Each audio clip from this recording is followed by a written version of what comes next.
आप देख रहे हैं सिटी 24 न्यूज़ चैनल। બનાસકાંઠા જિલ્લાના લાખાણી તાલુકાના ખેડૂતોએ કેનાલમાં પાણી ન આવતા વિરોધ દર્શાવ્યો હતો। કેનાલની વચ્ચે જ ખેડૂતોએ રામધૂન બોલાવીને તંત્ર સામે રોષ દર્શાવ્યો હતો। સુજલામ સુફલામ કેનાલમાં 5 વર્ષમાં માત્ર 3 જ વાર પાણી આવ્યું હતું। 5 તાલુકાને જોડતી કેનાલ પાણી વગર કોરી ધાકોર રહેતા ખેડૂતોમાં રોષ વ્યાપી ઉઠ્યો હતો। ધરણા પર બેઠેલા ખેડૂતોને અગથળા પોલીસે અટકાયત કરી। ખેડૂતો વારંવાર લેખિત અને મૌખિક રજૂઆત કરવા છતાં પાણી ન આવતા ખેડૂતોમાં રોષની લાગણી વ્યાપી હતી।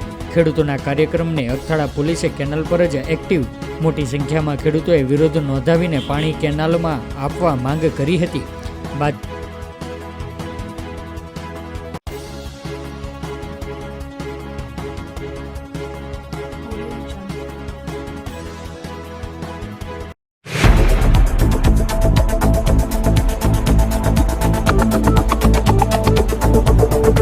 आप देख रहे हैं सिटी 24 न्यूज़ चैनल।